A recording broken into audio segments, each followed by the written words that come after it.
conduct alleged in this complaint is chilling. One of our foreign adversaries, North Korea, was running an operative in our country and using that operative to obtain high-grade technology and military equipment, including firearms and ammunition. How's everybody doing? My name is Anthony Brian Logan, and today we got to talk about an illegal alien, a criminal migrant from China, aiding North Korea by shipping the weapons from California. Now, there is so much I want to say, but first things first. For me, it's the elephant in the room. If anyone tries to say that you're a racist or some other kind of oberist for speaking on the migrant crisis, talking about, oh, you hate brown people, you hate Mexicans, Mexicans, brown people. If anybody says that, you know they don't know anything. The migrant crisis has no color barrier, no country barrier. It is the entire planet coming here illegally. It doesn't matter if you're white, black, Puerto Rican, the Canyon stripe. Everyone is trying to come here illegally, and they're doing criminal activity. Now, when I say everyone and they're all criminal activity, you know what I'm talking about.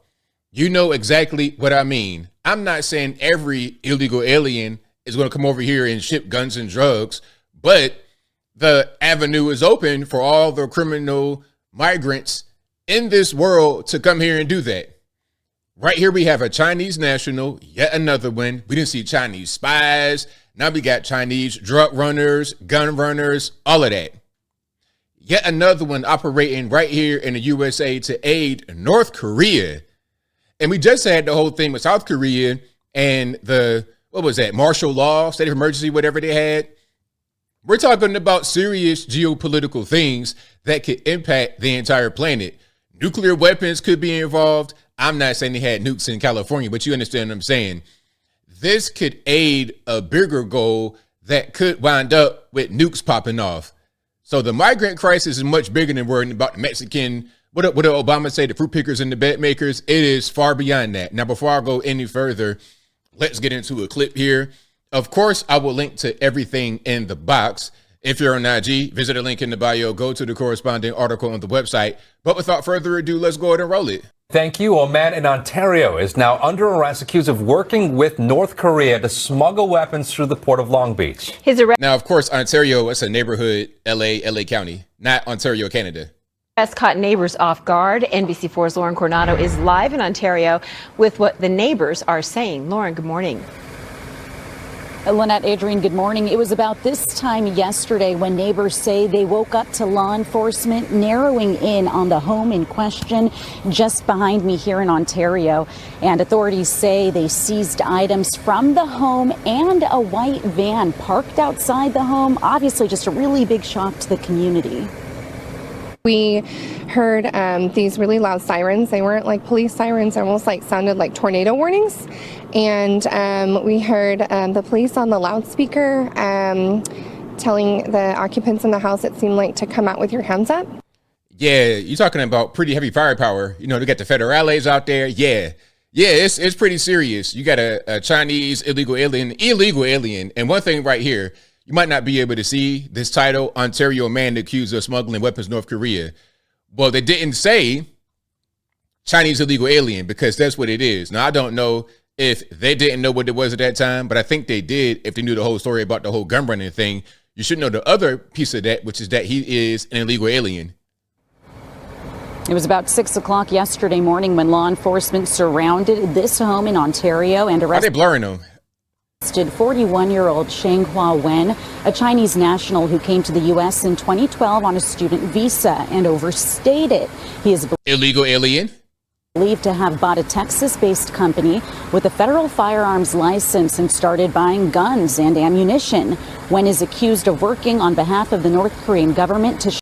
You had a FFL and you're sending guns to North Korea. Hey, they're going to put you up under the penitentiary. Bit rocks, hey, you're going to pray you get the opportunity to get outside and make bit rocks to little rocks, for sure.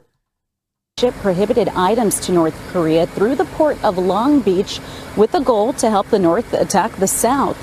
Items including a chemical threat identification, eavesdropping devices, firearms, and ammunition. And the investigation is not over. Not only did the investigative team prevent additional restricted items from going to the North Korean regime, but they gathered valuable intelligence for the United States and all of our allies. Now, there's more to this story. Let's go ahead and go over here. Now we have ABC News with a surprisingly accurate headline: undocumented Chinese immigrant, illegal alien, charged with shipping weapons to North Korea. Sheng Ha-wen allegedly helped North Korea obtain supplies to attack South Korea. And again, we just had the whole thing with martial law in South Korea. So we're talking about serious geopolitical implications because of our completely open and ridiculous southern border. Now, let's get some of the press conference from the federales about the whole situation. Check it out. Key to this scheme and central to this plot. Now, this is Martin Estrada, U.S. Attorney, Central District of California.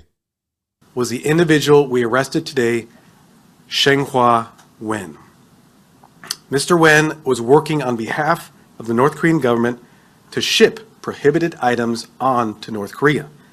Let me give you a little background on Mr. Wen. Mr. Wen is a Chinese national. He came to this country in 2012 on a student visa. He overstayed that visa and thus was illegally in this country. I note that because given that he was illegally in this country, he was not permitted to possess either firearms or ammunition. My question is, how you get an FFL? How did he get an FFL as an illegal alien? What part of the game is that? Meanwhile, in California, you want a magazine with more than 10 rounds in it, you might get sent to the penitentiary. Like, what is going on? How did that whole thing happen? Based on our investigation, we've learned the following about this plot. Before leaving China, Mr. Wen met with officials with the North Korean government. He met with them at North Korean consulates in the People's Republic of China. The North Korean officials sought to have Mr. Wen obtain military supplies and high-grade technology in the United States and send it to North Korea. Now, my question is, did this meeting happen before he came here in 2012, or did he go back to China at a certain point and then that was a conversation? I think it was a conversation before he left in 2012, and he's carrying it out right now. And then my question would be, how long has he been doing this? Has he been going on for years? Did he just start doing it? What's going on? How much was actually sent to North Korea through this man? Once Mr. Wen came to this country, the North Korean officials reached out to him. They used encrypted communication platforms to communicate with Mr. Wen.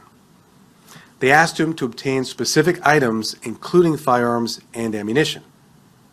The North Korean officials sent Mr. Wen at least $2 million to pay for obtaining these materials and also to pay for the shipping costs.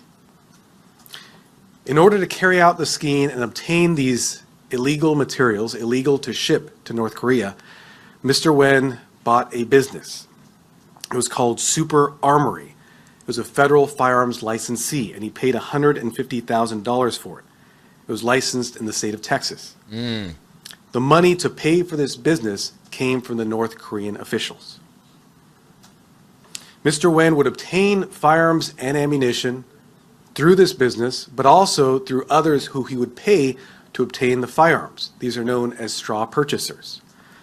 He would then take these materials, often from the state of Texas, drive them over to California before taking them to the ports and shipping them.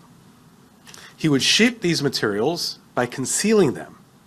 For instance, we know he shipped at least 2 different shipments in 2023, and one of these shipments was labeled a refrigerator.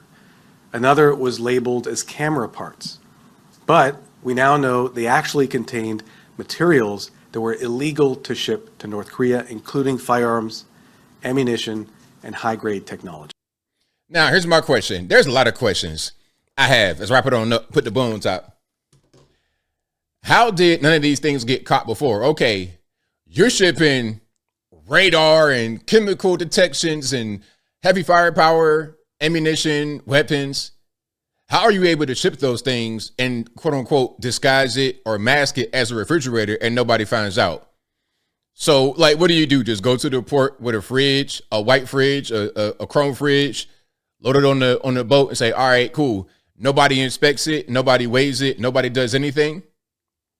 How do you get an FFL as an illegal alien? What part of the game is that? Even if he was still on a student visa and it hadn't expired, how are you able to get an FFL without being an actual citizen in this country? And again, you want to be a regular normie in California with a magazine with more than 10 rounds? Hey, good luck, man. You get caught with that, you might get the face at your door.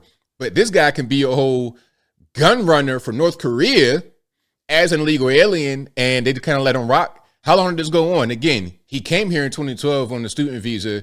It's since expired. It's now 12 years later. When did this whole thing happen? When did this whole thing happen? How much did he spend? How much did he send? That's what I want to know. And I think I'll leave that right there for now. And what say you? What's your take on this whole situation with a Chinese illegal alien obtaining an FFL, a federal firearms license, and becoming a gun runner from North Korea? Whatever your thoughts are, let me know in the comments below. You guys know where I'm at. This points to two things. The first thing, migrant crisis. Not just southern border, brown people. It's the entire world coming over here in a variety of ways. Number one way, southern border, but then also visas being overstayed, all types of stuff is going on. But the second thing is the inefficiency or maybe just incompetence of the federal government.